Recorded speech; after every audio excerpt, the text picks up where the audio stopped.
Yeah, as far as like the ideas of Stoicism, I do like kind of the thought process or the ethics that are involved on what I said earlier, like virtue is the only good, vice is the only bad, and like everything else is kind of like an indifferent. Like you can have different things that you prefer. Like obviously, it's like preferable to be in good health rather than sickness, but like in the end, those things don't take away from you, or they don't make you bad or good as of who you are and your identity.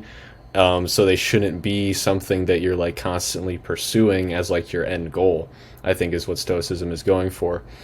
And they focus a lot on things that like you can and can't control, like stuff within your control versus outside your control, which I think is one of the more valuable like perspectives that they really hone in on, because a lot of people nowadays, including, you know, me and anyone else, it's super easy to let things that either don't really matter or things that we have no say in dictate us or how we feel or what we do, how we decide to behave in our goals. And something that they really hit home about is freedom, and like can you say that you're really free if you're being controlled by all these things that you don't have a say in? Like if something would happen that would, it by definition, make like ruin you, like do you really have control over your life? Because they tout that like your will and your faculty of reason and rationality is something that's completely within your control. Like it's only your opinion about the thing that's happening that makes you upset, not the actual thing in and of itself. And they're focusing on how you can control those opinions, and that it will you know, be good for you in day-to-day life, I guess. Yeah. This reminds me, have you happened to have read Viktor Frankl's Man's Search for Meaning? I have not, actually. It's on my list. Yep. It's an excellent, terrifyingly excellent book. And Viktor Frankl, he lived through the Nazi death camps, and one of the things that he focused on was the fact that the only thing that the camps could not take from you was your reaction to the camps. That you got to choose how you reacted, whether or not you allowed your soul to be corrupted by the evil around you, or whether you gave your last piece of bread to your friend.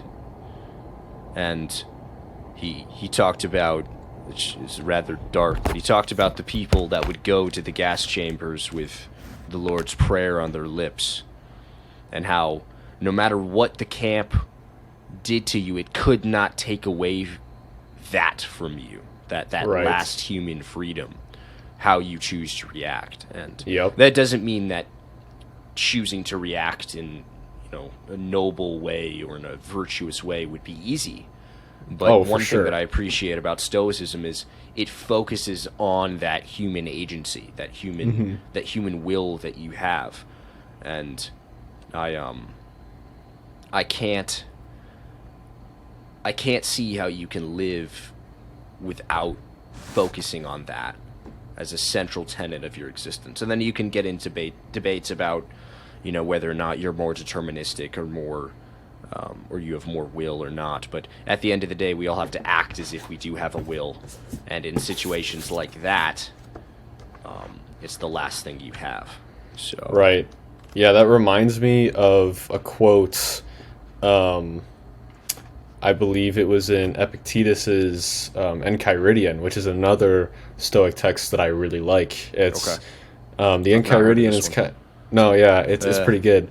The Enchiridion actually it's a Greek word that means like handbook, but it also means like hand knife or weapon or like a dagger. So it's kind of funny because it's like a little book, but it's like a weapon against, you know, against the reality, against your maybe your bad impressions. But it reminds me, I forget the actual page. Obviously, I could find that at a later time, but it was something like related to Socrates, like something I think that, like maybe a quote from Socrates or a paraphrase that was like Socrates saying, my accusers can kill me, but they cannot harm me. and that goes on to the emphasis of like what is his, like he like where his identity lies within himself, within like an immaterial aspect of him, and that sure, like you can break my bones or lock me in this place, but if this is where I want to be, then I'm actually not in jail. I'm free in a sense because I don't want to be anywhere else. And maybe you can kill this corporal body, but you can't kill what's really me. You can't make me falter in my ideals and my virtues. So I really like that aspect.